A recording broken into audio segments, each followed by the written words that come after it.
देश के हालात को देखते हुए, पति और पत्नी के लड़ाई झगड़े को देखते हुए एक मां ने पहले ही पुलिस को इन्फॉर्म कर दिया। अपनी बेटी के बारे में पुलिस के पास जाकर पहले से ही कंप्लेंट दर्ज करा दी। मुझे खतरा है मेरी बेटी से कि वो मेरे दामाद को मार सकती है। मुझे डर है इस बात का कि मेरी बेटी मेरे दामाद को लेकर कोई गलत कदम उठा सकती है। मां पहले ही पुलिस के पास पहुंच गई है।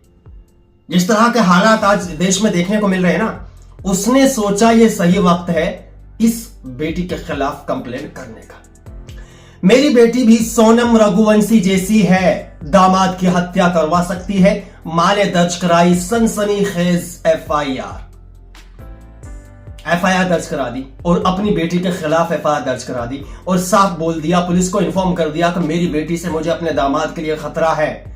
कहीं मेरी बेटी मेरे दामाद को ना मार दे, उसकी हत्या ना कर दे, उसके साथ भी सेम राजा रघुवंशी जैसा हालात ना हो जाए।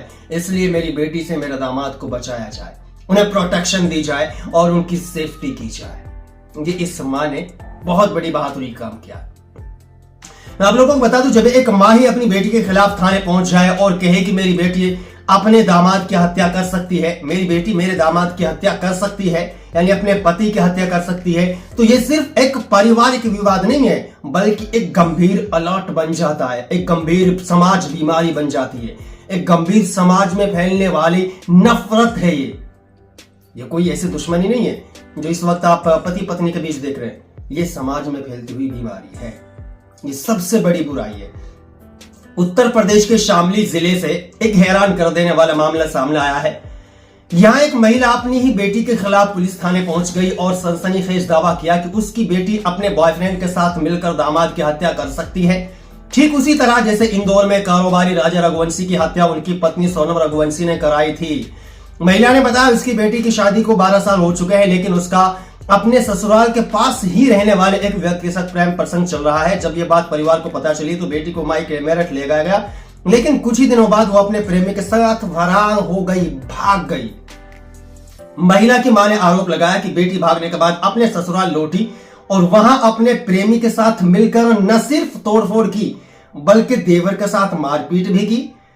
पति ने उसे समझाने की कोशिश की तो वो घर में हंगामा करने लगी और वहीं रहने की जिद करने लगी।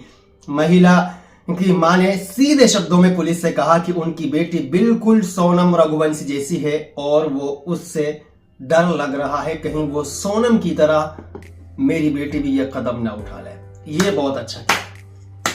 सोनम की मां को भी सोनम के बारे में पहले से पता था। अगर थोड़ा बहुत इन्फॉर्म राजा को कर देती तो राजा हो सकता है शायद अलर्ट हो जाता। अब यहां जो ये मामला सामने आया, इसकी मां को सब कुछ पता है क्योंकि बेटी के बारे में मां सब कुछ जानती है, टोटल जानती है, XYZ उसकी एक्टिविटीज सबको जानती है। जितने भी ये मामले हो रहे सब में मां गुनहगार हैं। अगर मां इन तरह की हत्या घटनाओं को रोकना चाहे तो रोक सकती हैं, जैसे इस मां ने पहल की है। जैसे इस मां ने पुलिस को इन्फॉर्म किया है कि मेरी बेटी सैम सोनम रघुवंशी जैसी है। जो घटना रघुवंशी ने सोनम ने करी थी वो मेरी बेटी भी कर सकती है। जैसा सोनम ने अपने पति के साथ किया था वैसा मेरी बेटी भी कर सकती है। इसलिए मैं पुलिस के आगे हाथ जोड़ती हूं, मेरी बेटी को समझाइए या फिर उसको जेल में डालिए और मेरे दामाद की हिफाजत कीजिए, मेरे दामाद को प्रोटेक्शन दीजिए, उसकी सेफ्टी कीजिए। ये एकदम पहल करनी पड़ेगी। जितनी भी लड़कियां हैं उनकी माओं को उन पर नजर रखनी पड़ेगी और उनकी एक्टिविटीज के बारे में जानकर पुलिस को इन्फॉर्म करनी पड़ेगी। तब जा रही है बुराई जो है ना ये रुक सकती है, अदरवाइज दूसरा कोई ऑप्शन नहीं है।